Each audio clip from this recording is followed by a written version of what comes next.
I am Abhijit Vandari. I am from Nagpur and I got elected from graduate constituency Nagpur. So I am member of Legislative Council of Maharashtra. And I got elected in 2020 only. And after independence, it is for the first time कि कोई कांग्रेस का candidate वहाँ उस constituency में चुन के आया. So this is a proud moment for me.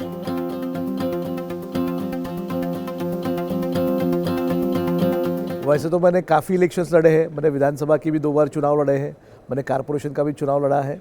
लेकिन एक नया एक्सपीरियंस था. जैसे मैंने अभी बताया कि इंडिपेंडेंस के बाद में 1952 के बाद में जब से लेजिस्लेटिव काउंसिल बनी है तो ग्रेजुएट कॉन्स्टिट्यूंसी में नागपुर डिवीज़न से अब तक कोई भी चुन के नहीं आया था कांग्रेस से. ओनली बीजेपी वॉज लाइक उनका वो गढ़ था. तो it is for the first time.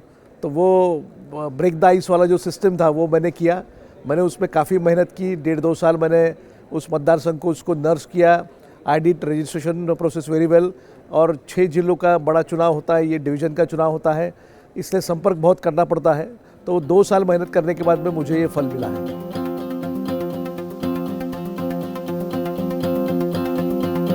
मैं राहुल कराड़ जी को बहुत बहुत उनका अभिनंदन करना चाहूँगा कि एक अच्छा इनिशिएटिव उन्होंने लिया.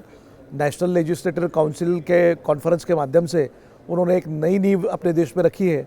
लेकिन मैं चाहता हूँ कि इसके साथ साथ इस कॉन्फ्रेंस में जितने भी पैरेलल सेशंस होने वाले हैं, जितने भी थीमेटिक सेशंस होने वाले हैं, इस थीमेटिक सेशंस में जो भी सब्जेक्ट टॉपिक्स पे हम लोग बात करेंगे उस पर इम्प्लीमेंटेशन होना ज़रूरी है. जब तक कि इम्प्लीमेंटेशन नहीं होगा, उसका एग्जीक्यूशन नहीं होगा, तब तक उसका फ़ायदा नहीं होगा. हमारी डेमोक्रेसी और मजबूत होने के लिए और मजबूत करने के लिए, और ख़ासकर मुझे ऐसा लगता है कि आज के पॉलिटिक्स में कास्ट, क्राइम एंड करप्शन, ये 3 जो सी है उसको अगर हमको कम करना है तो उसके लिए कड़ी मेहनत करनी पड़ेगी. और राजनेताओं के साथ में जितने भी रिप्रेजेंटेटिव हैं उनके साथ में लोगों को भी अपने आचार विचार में बदल करना होगा. वो करने की आवश्यकता इस कॉन्फ्रेंस के माध्यम से उसकी शुरुआत होगी, ऐसा मुझे विश्वास है.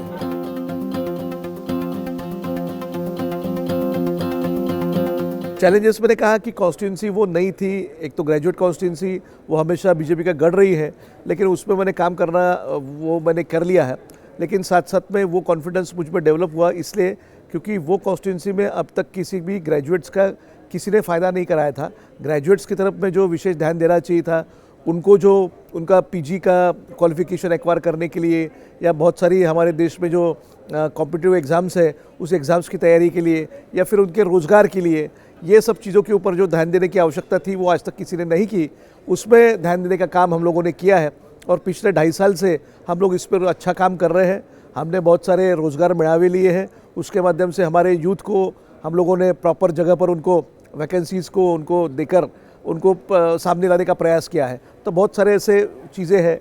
साथ साथ में ग्रामीण भाग में वहाँ पर बड़े प्रमाण में युवाओं को सामने लाने की आवश्यकता है.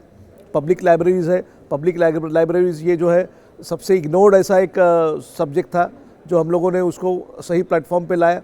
हम लोग उसको आगे बढ़ाने की कोशिश कर रहे हैं, उसको डिजिटलाइज़ करने की कोशिश कर रहे हैं, उसमें पैसे लगा रहे हैं.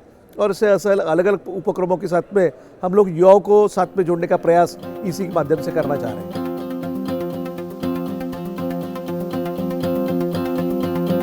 एक ऐतिहासिक क्षण है, ऐतिहासिक मोमेंट है. इस प्रकार का नेशनल लेजिस्लेटिव कॉन्फ्रेंस इसके पहले शायद मुझे लगता कि कभी हुआ नहीं होगा.